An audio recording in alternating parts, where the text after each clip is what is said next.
तो नमस्कार साथियों, आप देख रहे हो मेरी स्क्रीन पे ये दोनों चेहरे। और एक चेहरा वो है जो इस प्रदेश का मुखिया है और एक चेहरा वो है जो इसी मुखिया के निरंतर पिछले 7 सालों से साथ में है। आज मैं बात कर रहा हूं 69,000 शिक्षक भर्ती की। अखिलेश यादव से लेकर ओम प्रकाश राजभर, अनुप्रिया पटेल, यहाँ तक कि बीजेपी के जितने भी सहयोगी दल हैं वो सारे आरोप लगाते रहे कि शिक्षक भर्ती में आरक्षण का हनन हुआ है, मनमर्जी हुई है, जिनका हक बच्चों का मारा गया उनको न्याय नहीं मिल रहा। और कई सालों से, कई दिनों से धरना प्रदर्शन, प्रोटेस्ट चल रहा था, कोर्ट में केस भी चल रहा था। लेकिन हाई कोर्ट ने इतना हाई वोल्टेज तमाचा सरकार के चेहरे पर मारा है कि वर्तमान के मुखिया को जवाब देते नहीं बन रहा। और उसकी एक बानगी आप देख सकते हो। आप देख सकते हो दोनों नेताओं ने किस तरीके के ट्वीट करे हैं।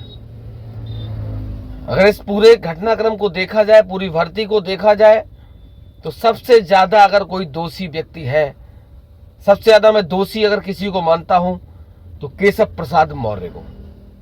और क्यों मानता हूं? चूंकि वो सरकार के साथ रहे, ओबीसी के बड़े चेहरा थे। प्रदेश में ओबीसी का वोट उन्होंने भारतीय जनता पार्टी को दिलवाया था। मुख्यमंत्री पद के दावेदार भी रहे, हालांकि कुर्सी नहीं मिल पाई, स्टूल मिला उन्हें। लेकिन जिस तरीके से आरक्षण का हनन हुआ, एससी ओबीसी के लोगों की हकमारी हुई और चुपचाप तमाशा देखते रहे। वही नेता प्रतिपक्ष अखिलेश यादव निरंतर इस बात को उठाते रहे कि शिक्षक भर्ती में घोटाला हुआ है, इसकी जांच होनी चाहिए, सीबीआई जांच होनी चाहिए। कई शिक्षक संगठन हाईकोर्ट चले गए। हाईकोर्ट में भी मामला पेंडिंग रहा। कभी सरकार अपना वकील नहीं भेजती थी, कभी सरकार अपनी दलील नहीं पेश करती थी, कभी जज गैर हाजिर रहते थे। ऐसे कई घटनाक्रम बने और बिगड़े, तब जाके बच्चों को न्याय मिला। और हाईकोर्ट ने आदेश कर दिया कि पूरी भर्ती प्रक्रिया को रद्द कर दोबारा से सारी चीजें होंगी। और जैसे ही हाईकोर्ट ने आदेश दिया है, उसके बाद बीजेपी के जितने भी सहयोगी दल थे, चाहे अनुप्रिया पटेल हो, चाहे केशव प्रसाद मौर्य हो, चाहे ओम प्रकाश राजभर हो। ओम प्रकाश राजभर ने ट्वीट करा कि मैं शिक्षक भर्ती के मामले में 4 बार प्रदेश के मुखिया से मिलने का समय मांगा और मुलाकात नहीं हो पाई। आप सोचिए किस तरीके से। इससे पहले जब समाजवादी पार्टी की सरकार थी तो यही मुखिया थे, इन्होंने आरोप लगाया था कि 46 में 56 एसडीएम एक बिरादरी के हो गए। वो आज तक वो सूची नहीं दे पाए। अखिलेश यादव निरंतर उनसे मांग करते रहे कि वो सूची दे दीजिए जिसमें 46 में 56 एसडीएम होने की बात आप लोग निरंतर कह रहे थे। लेकिन दुर्भाग्य देखिए आप और समय का चक्र देखिए कि वो सूची नहीं दे पाए और आज खुद स्वयं कटघरे में आकर खड़े हो गए।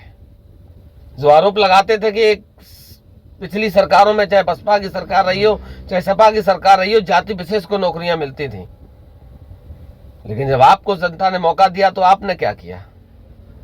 सबसे ज्यादा ओबीसी समाज ने वोट दिया आपको और आपने उन्हीं की हकमारी कर दी।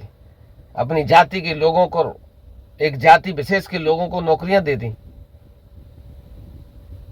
अगर देखा जाए तो आज वर्तमान की सरकार मुंह दिखाने के लायक नहीं रही। और एक बात और मैं जानना चाहता हूं, जब किसी भी मुखिया पर कोई आरोप लगता है, मैं बात कर रहा हूं अरविंद केजरीवाल की, शराब घोटाले का आरोप लगा, आज तक साबित नहीं हुआ। अरविंद केजरीवाल जेल में हैं। झारखंड के मुख्यमंत्री जेल काट कर आए, सिर्फ आरोप लगा। तो क्या उत्तर प्रदेश के मुखिया ने इतना बड़ा कृत्य किया, उसके लिए कोई सजा नहीं बनती, कोई मापदंड नहीं है। सारे मापदंड ईडी और सीबीआई के विपक्ष के नेताओं के लिए हैं। खैर, समय हमेशा किसी का नहीं रहा और आगे भी नहीं रहेगा। आज तेरी बारी है तो कल किसी और की बारी है। हाईकोर्ट ने आदेश दिया, सरकार के मुंह पर तमाचा मारा है और सरकार को जवाब देते नहीं बन रहा है। तो आप लोग देख सकते हो कि सरकार में आने के बाद सरकार में जब लोग नहीं होते हैं तो किस तरीके की बातें करते हो, सरकार में आने के बाद किस तरीके का घटनाक्रम होता है। तो मैं यही कहना चाहता हूं, मेरे इस वीडियो को बनाने का यही उद्देश्य है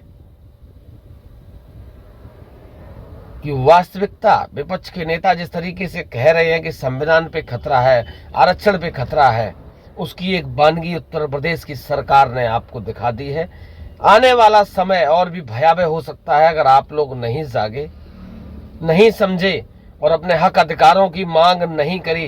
क्योंकि कल्याण सिंह बाबूजी ने कहा था, सरकारें हक देती नहीं है, छीनना पड़ता है, लड़ना पड़ता है, प्रदर्शन करने पड़ते हैं, आंदोलन करना पड़ता है, तब जाके हक देती हैं सरकारें।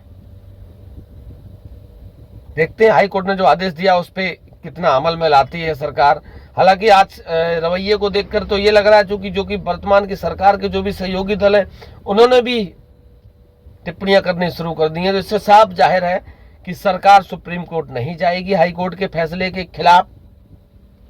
जो हाई कोर्ट ने आदेश जारी किया उसका पालन करेगी और बाकायदा दोबारा से पूरी प्रक्रिया को संपन्न कराएगी। तो लगातार मेरे साथ बने रहिए आप लोग। कुछ भी नया अपडेट होगा तो आप लोगों को अपडेट कराता रहूंगा। अगर आपको लगता है कि वास्तविक मुद्दे की बात करता हूं तो चैनल को सब्सक्राइब कर देना। तब तक के लिए नमस्कार।